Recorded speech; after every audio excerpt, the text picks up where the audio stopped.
English premier লিগের তারকা footballer Hamza Chowdhury এলেন বাংলার ফুটবলে গেম চেঞ্জার হয়ে। তার দেখানো পথে একে একে হাঁটলেন সমিত সোম, ফাহমিদুল ইসলাম আর কিউবা মিচেলরা। বহুদিন পর দর্শকের আগ্রহের জোয়ার এলো বাংলার ফুটবলে। স্টেডিয়াম হলো কানায় কানায় পূর্ণ। লাল সবুজের দলটার পারফরম্যান্সও গেল এক দশকের মধ্যে সবচেয়ে উজ্জীবিত। সব মিলিয়ে বাংলাদেশের ফুটবলকে বর্তমানে সাউথ এশিয়ার রয়্যালটি বললে হয়তো ভুল হবে না। তবে প্রশ্ন হলো, দেশে বসে যে হাইপ আমরা টের পাচ্ছি সে অনুযায়ী ইন্টারন্যাশনাল ফুটবল অ্যারেনা আমাদের কোন চোখে দেখছে? পাশের দেশ ভারতকেই দেখুন। সুনীল ছেত্রীর অবসরের পর দেশটাতে খালি চোখে দেখলেই সেই মাপের স্টার ফুটবলার এসেছে কিনা তা নিয়ে তর্ক হতেই পারে। অথচ সেই ভারতই কিনা খেলার আমন্ত্রণ পেয়েছে আগস্টে শুরু হতে যাওয়া সেন্ট্রাল এশিয়ার জমজমাট টুর্নামেন্ট কাফা নেশনস কাপ 2025-এ। সাফের একটি দেশ হয়েও সেন্ট্রাল এশিয়ার এমন একটি টুর্নামেন্টে খেলা টিম ইন্ডিয়ার জন্য বেশ মর্যাদাপূর্ণ। তাছাড়া কাফা নেশনস কাপের বিশেষত্ব হল টুর্নামেন্টটা ফিফা র্যাঙ্কিংয়ের বেশ শক্তিশালী দলগুলোকে নিয়েই গড়া।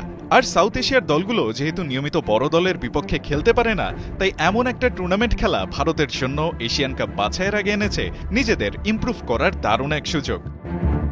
কাফাতে খেলা 6টি দলের মধ্যে আছে ইরান এবং উজবেকিস্তানের মতো দল, যেখানে ইরান খেলেছে বিশ্বকাপে আর উজবেকিস্তান অংশ নিয়েছে অলিম্পিকেও। তাছাড়া টুর্নামেন্টের দলগুলো নিয়মিত খেলে এশিয়ান কাপে।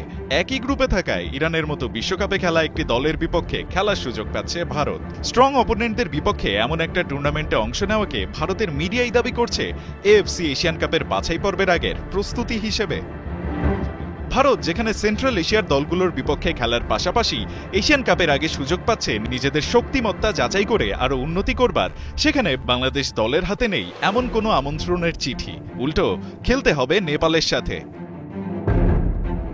হামজা সমিতদের মতো স্টারদের দিয়ে দল করেও এমন টুর্নামেন্টে অংশগ্রহণের আমন্ত্রণ না পাওয়ার ঘটনায় একটা ব্যাপার স্পষ্ট, আন্তর্জাতিক ফুটবল অঙ্গন এখনো বাংলাদেশকে দেখছে সেই আগের নজরেই। তাই হামজা সমিতদের আগমনে বাংলাদেশ ফুটবলের ব্র্যান্ডিংয়ে কি লাভ হলো এমন প্রশ্ন যদি কেউ তোলে, তবে সেটার উত্তর দেবার মতো কিছু বাফুফের হাতে নেই বললেই চলে।